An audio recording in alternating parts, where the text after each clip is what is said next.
Ya halo semua, balik lagi pada kesempatan kali ini saya akan mereview.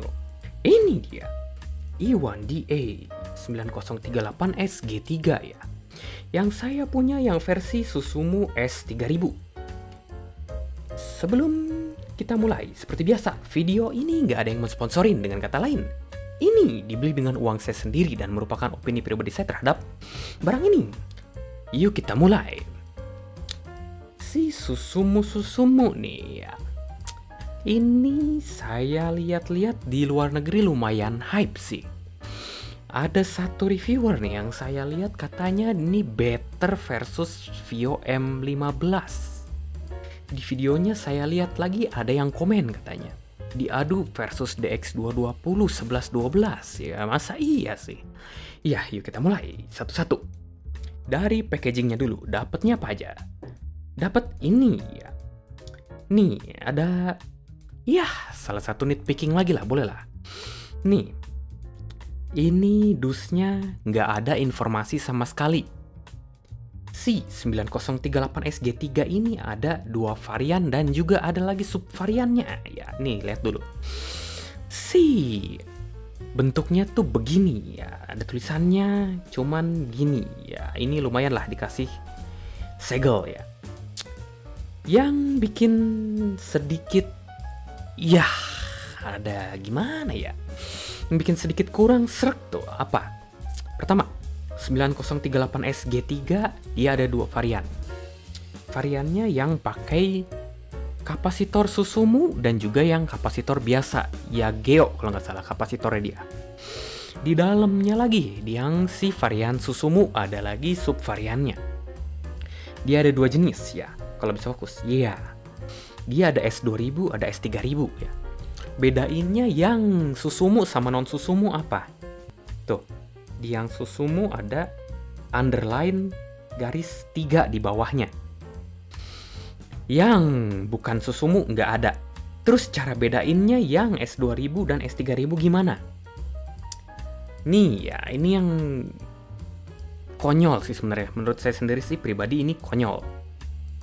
Ini si buildernya nyuruh buyernya beli timbangan. Timbangan, beneran saya sampai beli nih. Saya ambil dulu, bentar.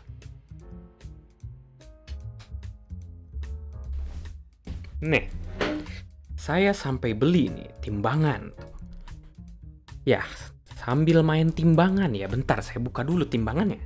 Kalau bisa kebuka. Iya.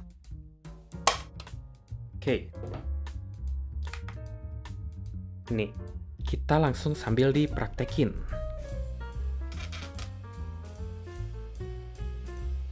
Yang tuh, kelihatan nggak ya angkanya? Kagak tahu nih, gue. Yang S3000 beratnya minimal 11,79 ya, kurang lebihnya 11,8 gram. Yang S2000 dia 11,3. Ini pun saya udah verifikasi timbangannya akurat atau enggak. Caranya gimana? Saya verifikasinya buka data di Wikipedia sih. Beratnya koin 500-an, 200-an, saya timbang ke sini, cocok atau enggak ya? Ternyata cocok, berarti ini anggap aja akurat. Yang saya punya tuh S3000 ya.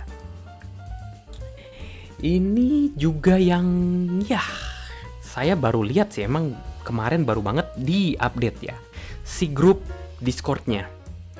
Si buildernya dia baru beli mesin laser engraving untuk si Susumu S3000. Nanti katanya bakal ada cetakannya beda lah. Pokoknya ada katanya semacam easter egg-nya kalau yang S3000 untuk batch berikutnya ya. Buat kalian yang ngincernya di batch berikutnya, ya kalian nggak perlu beli lagi timbangan kayak saya ya.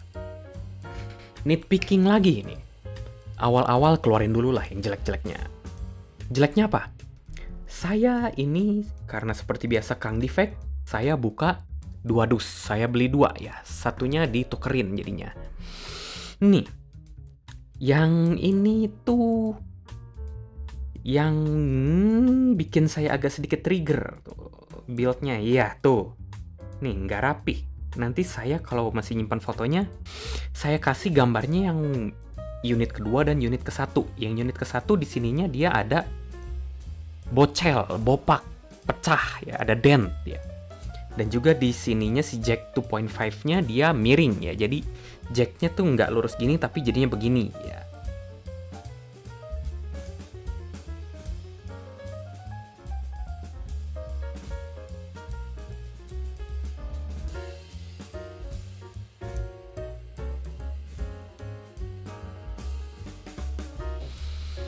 Paling itu aja sih. Sisanya ya mungkin memang karena dia di luar negeri sih ini cuman berapa dolar. Nggak nyampe $100 di sini aja, nggak tahu kenapa harganya jadi hampir 2 juta ya. Cuan lah biasa. Oke, ini datangnya dapat apa lagi? Nih, kabel OTG curah ya. Saya sendiri ngetesnya pakai kabel OTG-nya Vio, yang nggak tahu Vio apa ini, lupa saya tipenya. Oke. Minus-minusnya udah saya bahas ya. Yuk kita masuk ke yang plus-plusnya. Ya, plus-plusnya ini value-nya bagus banget dari sisi suara. Tapi kalau misalkan diadu sama M15 sama DX220 saya nggak bisa konfirmasi ya, karena saya belum pernah pakai, bukan belum pernah pakai sih, icip pernah tapi belum pernah jadi daily driver ya. Saya nggak bisa komentar banyak. Kalau ini dari tonalitasnya gimana? Tonalitinya dia tuh netral dan juga agak sedikit smooth sedikit di treble-nya. Kalau dibahas satu-satu, bassnya gimana? Bassnya nggak dikasih micin, dia teksturnya oke. Detail retrieval-nya tuh, wah, susah sih. Ya, susah lah, pokoknya ini bagus. Mid-nya, netral, flat, nggak ada kolorasi. Nggak dibuat musikal, nggak dibuat analytical juga, nggak sih, nggak gitu analytical. Dan juga treble-nya tuh ada sedikit smoothing ya. Tapi detailnya itu dan juga layering, ya suara decay cymbal chess-nya tuh untuk harga $100 ini mind blowing ya. Teknikalnya gimana? Stage-nya ini tuh, kalau dari sound saya rasa satu-satunya kekurangannya Susumu tuh si pembawaan stage-nya. Bukan jelek, tapi ya ada tapinya. Kalau misalkan kalian yang pernah cobain Dragonfly Cobalt, XDSD, ZX300, saya rasa pembawaan stage-nya lebih bagus, lebih refine di situ ya. Di sini tuh dia nggak luas, nggak sempit, udah gambarin ruangan tapi pembawaannya ya gitu aja gitu. Imagingnya ini tuh 3D sense-nya udah dapet, bisa gambarin 3D. Gerak-gerak panning kiri kanan, pakai main game, nyari footstep ini oke banget, jelas banget. Separasinya pun tajam, ini gampang banget, rasanya kayak kepisah semua ya. Kalau di compare-nya ke DF Cobalt, saya pernah jadi daily driver itu. Cobalt lebih mahal, dapatnya apa aja? Pertama, di DF Cobalt dia battery drain-nya ke baterai atau source kalian nggak gitu parah. Di sini lebih boros sedikit, tapi ya nggak seboros DC01 itu si vampir. Di sini ya mirip Dragonfly Red ya, gimana ya, bingung juga ngasih gambarannya. Motor lewat ya. Ya biasa, sore-sore lah selalu. Kalau dibandingin sih suaranya gimana?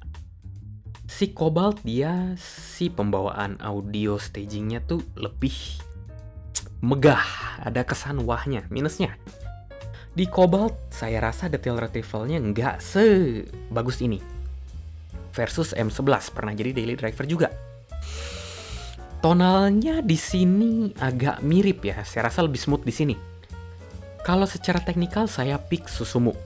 Kenapa? Detail retrieval-nya ini beneran bagus. Susah deh buat nyari yang berapa ya? Harus keluar berapa duit kayaknya baru bisa kayak gini tuh detail retrievalnya.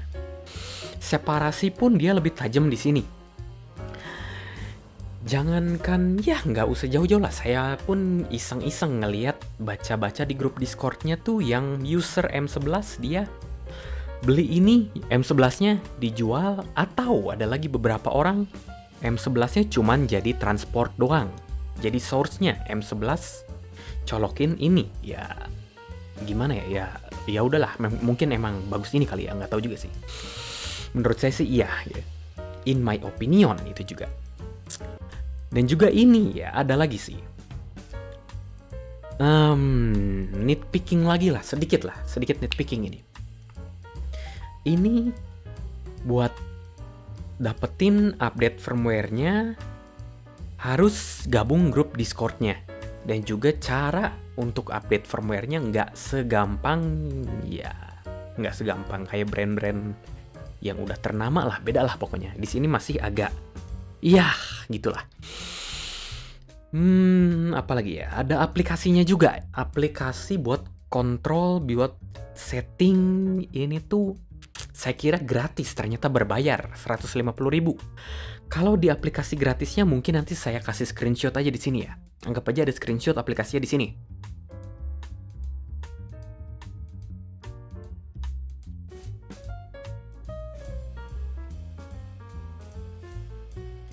Buat aplikasi gratisnya dia cuman bisa besar kecilin hardware volume di sini. Bisa pakai UAPP juga sebenarnya. USB Audio Player Pro. Dia tuh kalau mau ganti, contoh, setting filter. Contoh, ngerubah settingan kompensasi harmonic distortion. Kalian harus keluar 150.000 untuk unlock fitur itu. Kalau mau kalian free doang cuman bisa atur-atur, apalagi ya, atur ini tuh bisa standby, matiin amplifiernya, matiin DAC-nya, bisa on off itu doang, dan juga ganti volume dan juga maksimal volume seberapa gitu. Jadi kalian misalkan ya ada limiter volumenya lah, itu aja kalau di versi free-nya. Saya juga nggak ngetes si aplikasi berbayarnya ya, nggak gitu tertarik sih, jujur aja ya. Paling udah itu aja. Kita masuk ke konklusinya gimana? Ya, konklusinya gimana? Ini tuh sebenarnya worth it nggak sih? In my opinion, dari suara ini beneran worth it. Susah deh. Gimana ya?